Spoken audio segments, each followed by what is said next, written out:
Welcome to the Herald Democrat Sports Podcast. I'm the sports editor of the Herald Democrat, Jason Della Rosa, and we are entering week 15 of the high school football season. The end is in sight. The state championship games are almost around the corner. You can see them in the distance. We are 3 weeks away, 2 wins away from playing for a state title, and we will be talking about a couple of teams that are still alive for that, and we'll be talking about one team that had a great season end last Friday.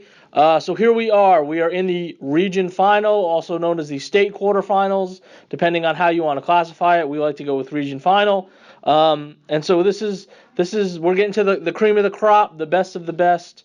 There are only 8 teams left in each division, or if you're 6A, there would be in the classification. And so here we are. Looking at teams that are about to finish off some great seasons, no matter how things end as we go forward. We'll start off by talking about the one team that did not advance, and then we'll get to the previews of the 2 games this Friday. The team that we're going to start with is the Belle's Panthers in their Class 3A Division II Region 3 semifinal game. They came up short against Paul Pewitt, 53-20. This was a game that was pretty close after the first quarter, about as close as you can get. It was 8-7. Paul Pewitt was ahead, and then they scored 3 times in the second quarter, and then opened the third quarter with a touchdown to kind of blow things open. And Belle's was never ever really able to get back into it. To throw out some numbers, Pewitt ran for 468 yards. They did not even attempt to pass in winning this game. Belle's finished with 261 yards. It did take them 63 carries to get there. Bo Baker led them with 20 carries for 79 yards and a touchdown. Wrangler Priest had 15 carries for 61 yards and 2 touchdowns. And Grady Waldrop chipped in 13 carries for 60 yards for the Panthers. Obviously, it's a great season for Belle's. Depending on how you want to qualify it, you could say it was the best season in program history. At worst, it's the second best. If you want to compare it to the 1989 squad, they both made the region semifinals, the third round. The only difference is the 1989 squad had more wins than Belle's, finishing at 9-3. But the crazy thing about that 1989 team, we've talked about it in detailing this run by Belle's this year, is they didn't have to win a playoff game. Because they won the district title, they had a first round bye, and then in the second round, because there was no overtime back then, they advanced via penetrations in a tie game. So they didn't have to win a game to get this far, whereas this group of Panthers this year, they became the first team in school history to win multiple playoff games in a single year. So if you want to look at it that way, you can. Either way, a fantastic season for the Panthers and Coach Dale West in his first year there. They changed over to the slot T from the spread. They went from basically passing, 90% of the time to running 95% of the time. The growing pains were there. The first month of the season, they had some injuries. They were 1-3, but all the games were close. So you could kind of see that they were on the verge of figuring it out. And then once they did, when district play started, they were rolling. They had won 8 in a row going into the game against Paul Pewitt. And I think if you're a Belle's fan, you're looking at how this game ended up going. Paul Pewitt is what you want to be going forward. They run the slot T just like you do, and they just had a few more weapons. But I think you saw what this offense could do when the kids have a handle on it and they get familiar with it and comfortable with it. And there are going to be some key pieces. Wrangler Priest does graduate. He was the leading rusher. He had over 1,600 yards and 21 touchdowns this year, even though he missed some time with injury. But you have guys back. Baker's going to be back. Waldrop's going to be back. Quarterback Blake Rowland was a sophomore this year, taking over for the first time. So there's going to be some guys back. The big question, as we've said the last couple of weeks, will be a realignment question with the Panthers. The UIL cutoffs were announced the other day, and Cooper is one of the teams in their district currently is going to drop down to Class 2A. So it's going to be interesting to see how they maneuver their district. There's a chance that district could kind of stay intact. There's a chance maybe Lone Oak, which dropped down, could fill Cooper's spot. It'll be interesting to see, but no matter where they go, they could be viewed as favorites to win their district again, and put together another playoff run. So really good things are happening over in Belle's. We'll see how high the expectations can go next year. Now we have the two teams that are still playing. The first of the matchups that we're going to talk about, you have Pottsboro against Gladewater. That's the Class 3A Division I Region 2 final, which will be at 7:30 on Friday at Sulphur Springs. Pottsboro is 13-0, while Gladewater is 10-3. And this is we can say this about all the matchups this week. This is a really good matchup. Pottsboro is coming off a 38-31 victory against Malakoff. Malakoff was the last year's state runner-up. They were the defending region champ, and Pottsboro was able to win. A really exciting, close game. I think what you would expect from two of the top 8 teams in the state. It was back and forth. It's 31. It's Pottsboro was up. At the end of the third quarter by 7. Malakoff comes out middle of the fourth quarter. They tie the game at 31, and then Pottsboro puts together a drive to get the game-winning touchdown, which was a 9-yard touchdown run by Braden Plyler with 36 seconds left, and then they're able to hang on, keep Malakoff from forcing overtime. There was a Hail Mary from just past midfield that was off the mark, and that was that ended the game. And it was, I think what people would expect from at the time a 12-0 versus an 11-1 matchup. The second straight week that Pottsboro's been in a matchup where the other team has only lost one game. In this one, Plyler had 24 carries for 84 yards with the 2 touchdowns, including the game winner, like we mentioned. He also completed 11 of 24 passes for 182 yards. Jason Hooker led the receivers. He had 5 catches for 85 yards and a touchdown. Titus Lyons added 2 catches for 49 yards and a score. Ezra Fritz, his lone catch went for 35 yards, so a big play there. And Cy Shope had 9 carries for 81 yards and a touchdown before leaving with an injury in the second quarter. Talked to Coach Poe this week in preparing the story to preview the game, and he said that Shope is day to day. This is a couple days ago, so he was day to day, and he's expecting him to play.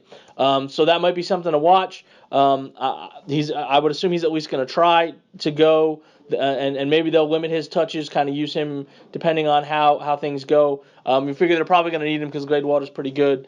And so this is an interesting matchup for both sides. We have Pottsboro. They're in the region final for the first time since 2016. They're trying to win it for the second time ever, and the first time was that state semifinalist team of 2008. That is also the team that they matched in terms of program victories.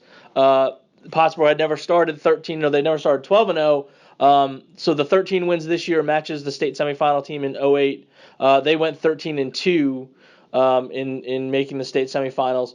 So if Pottsboro wins against Gladewater, they will set the school record for victories, and they will match the farthest advancement in the playoffs by the program. Last week we also talked about how Pottsboro has already put together the highest scoring offense in school history. They hit a milestone last week by going over 600 points on the season. They had already smashed the record of 525 points by the 2015 team. So they're way past that. So they've set the bar really high for the next group. They've got 614 total points coming into the game against Gladewater. And the other interesting thing about this matchup is that because of the districts that they come from, we have 2 common opponents between Pottsboro and Gladewater. So you have Van Alstyne and Sabine are those 2 common opponents. So if we want to compare scores, if you're into that sort of thing, Pottsboro beat Van Alstyne in district play. 48-27. And then in the area round of the playoffs, Gladewater beat them 72-43. So that's, if you want to compare, Gladewater obviously scored more, but they also gave up more. So that's the interesting thing there. Then when you look at the second opponent, that's Sabine. Gladewater is in their district. That's 8-3A Division 1. Gladewater had a 40-16 win over Sabine there, and then Pottsboro played Sabine in the area round, and they won that 2 weeks ago, 47-35. So I think the offenses are pretty close. The defenses might be pretty close too. So I mean, I think this is one of those toss-up sort of matchups. Gladewater won last week 27-7 against Winsboro. So you have a game like you had the week before, which was a shootout, 72-43 against Van Alstyne, and then you turn around and beat somebody 27-7 in Winsboro. So that's a situation there that should be interesting. When you look at Gladewater, their passing attack has come on more in the second half of the season. Last week in the win over Winsboro, Tristan Holmes, who's their quarterback, had 3 touchdown passes go to DJ Allen, and then Holmes also ran in a touchdown. So looks like kind of a dual threat quarterback. They've got some explosive playmakers. They've got some speed, the East Texas speed everybody always talks about. But I mean, Pottsboro's playing, about as well as anybody right now. They were tested last week, and as Coach Poe told me, it's going to be in my story in Friday's paper. They were able to beat Malakoff, and while that is a great win, it doesn't mean they're going to beat everybody else. But if you can beat a team like Malakoff, who has all the skins on the wall, was trying to defend the region title, if you can beat them, you can play with anybody. The question is going to be, can you come up with some things to get that done? Now, last week, Pottsboro had a fake punt that picked up some big plays in special teams. They went for it on fourth down a couple times to keep drives going. So you do things like that and you win. If they don't do that last week, it's Malakoff playing Gladewater this week. So should be an interesting matchup out there at Sulphur Springs. And then the winner of that will face the Pilot Point Brock winner in the state semifinals. If you're a Whitesboro fan listening to this, I'm sure you're looking at that going, man, we finished third in our district. Are we the third best team in our region? Because in Region 1, it's an all-district 4-3A Division 1 final with district champ Pilot Point taking on runner-up Brock. And Whitesboro was a team that finished third in that district. So that's a tough look if you're looking at if you're Whitesboro and you're at the very least you can say, hey, we finished behind the 2 best teams in the region. I guess we kind of finished as well as we could. From a local standpoint, I think I don't think it matters who you're going to match up with in there. If you don't want to travel, you probably want Pilot Point to win if you're a Pottsboro fan, or if you're a local football fan and you want to see this game. I have a feeling maybe Pilot Point Pottsboro could be, I don't know, maybe Allen, maybe Prosper's new field might be a good spot for it. And so if you want that game as close as possible, you'd want Pilot Point to win. Brock is probably going to be you're probably going to play that game on the other side of Fort Worth.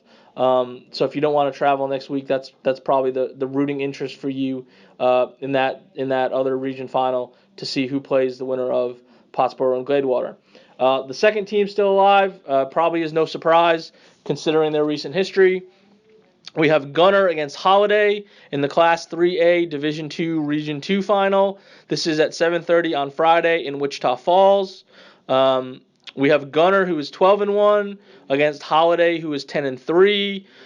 Gunner beat Rogers last week 47-14 to get here, and Holiday won 33-14 against Lexington. We'll touch on the Gunner-Rogers game last week. Gunner jumped out to a 33-0 lead at halftime, so that they kind of blew it open there, and it was 47-7 after the third quarter. So not much of a chance at a comeback by Rodgers. They only finished with 189 yards. Again, the Gunner defense does what it does. They forced 6 turnovers. 4 of those came in the first half, and just about all of them led to touchdowns for the Tigers. Clayton Reed had 13 carries for 80 yards and ran for a score. He also caught 4 passes for 97 yards and 2 touchdowns.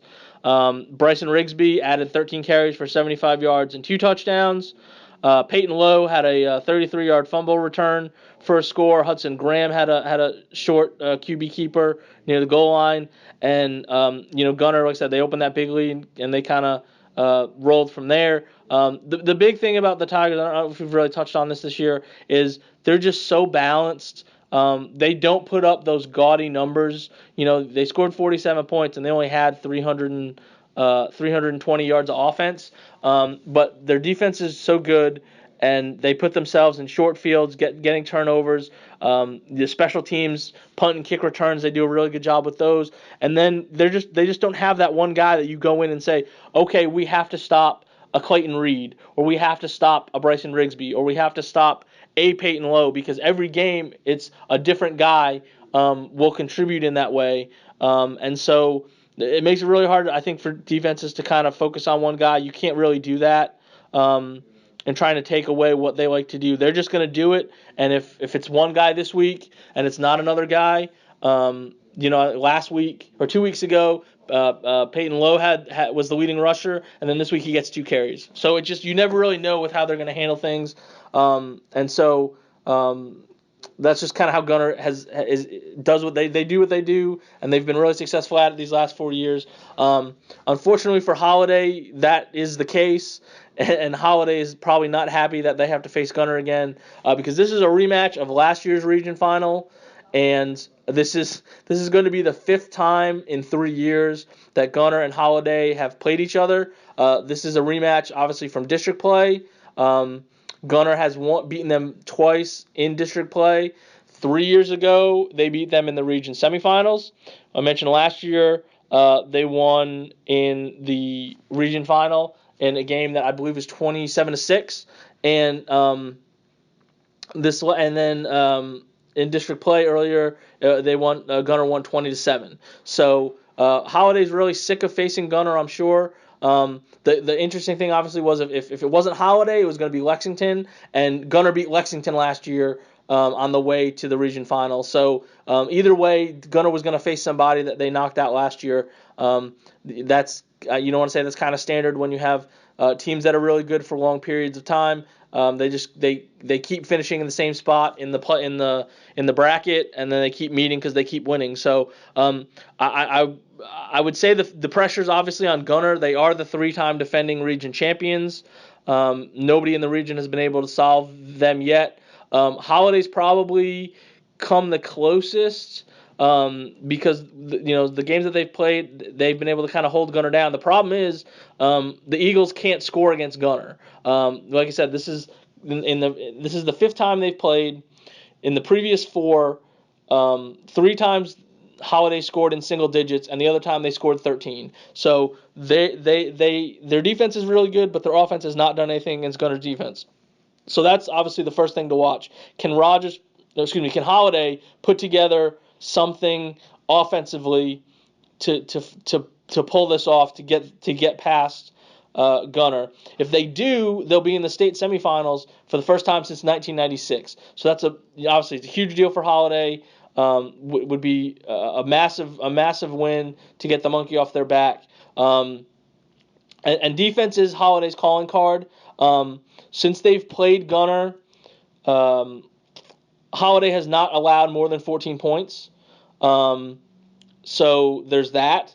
And the only game that they've allowed more than 20 points was the season opener, 35-28 in an overtime loss against Iowa Park, who is still playing. They're in their region final in Class 4A, I think Division 2, and they're 12-1. So that's obviously not a bad loss.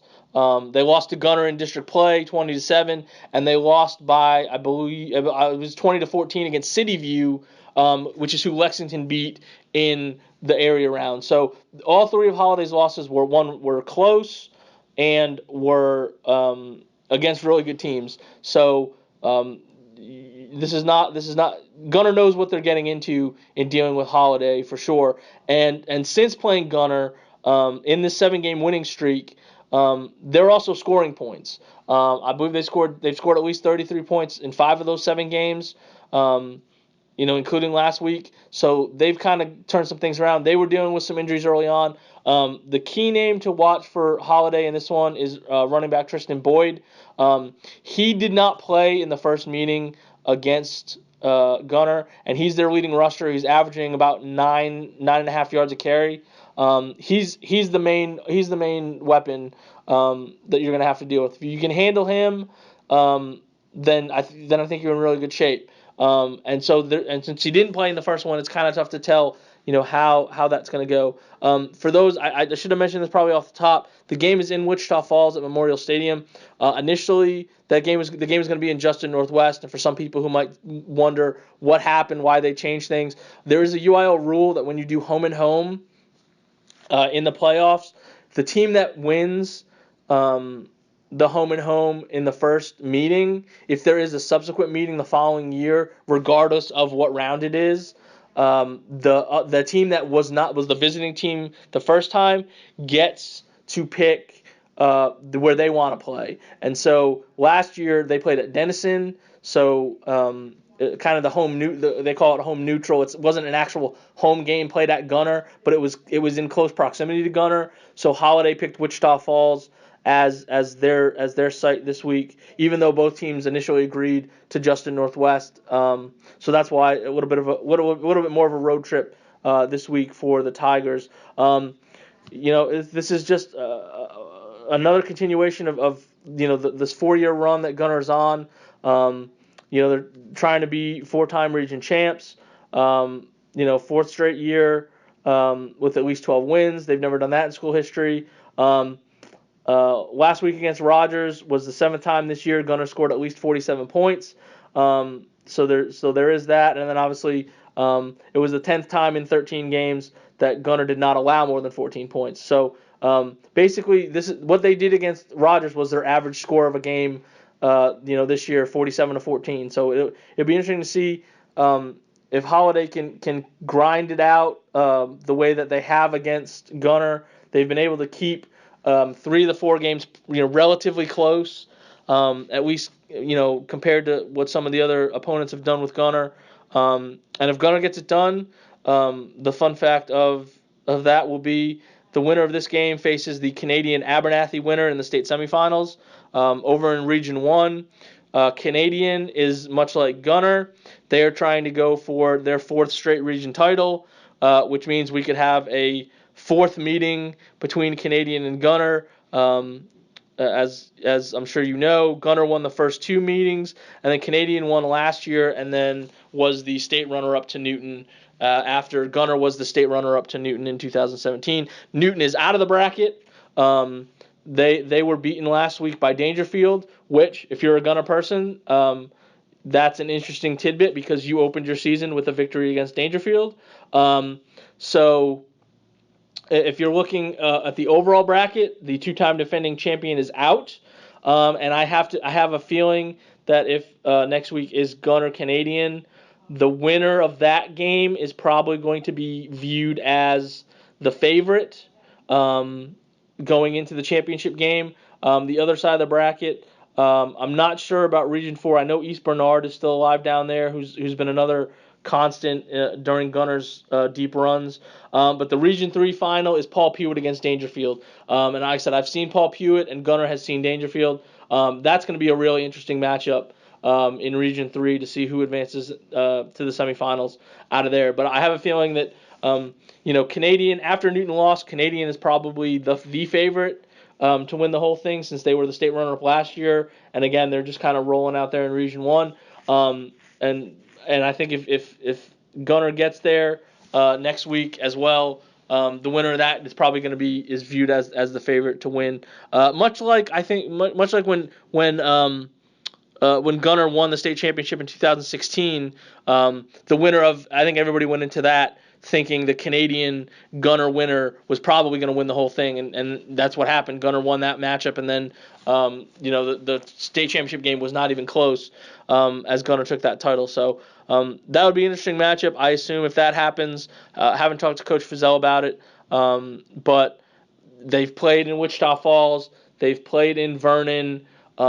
I would imagine it would probably be either one of those locations. There's not a whole lot between Gunner and Canadian where you can find a good enough field and a big enough field for the people that are going to want to go to that next week. So we will see what happens. I think I think I said Pottsboro Gladewater to me is very much a close matchup, very up in the air. Gunner should be the favorite against Holiday. They've already beaten them once this season, I'm a believer when it comes to matchups like this over the sample size is not that small. They've played 4 times already in the last 2.5 years. So Gunner's won every one. I'm a firm believer sort of in until the other team can show me they can beat the team that they can't beat.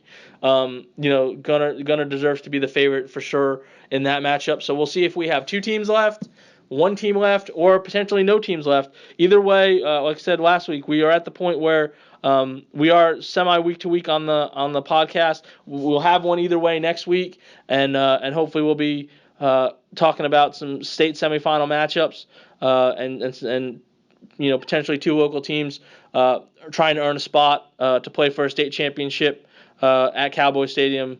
Be really interesting. And of course, the tie that binds these two is Gunner's only losses to Pottsboro. So you almost wish no matter what happens they could rematch or something, just because they're on these great runs. And the cool thing would be, I know we're looking ahead really far. But if they both somehow get to the state championship games, it'd be a really fun Texoma doubleheader.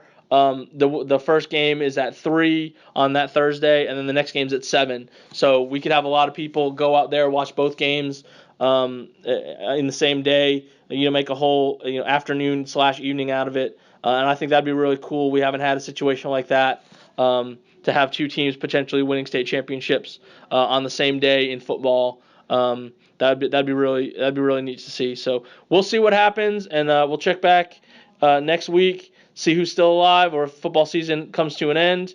Thanks for listening, and hope to hear from you next week.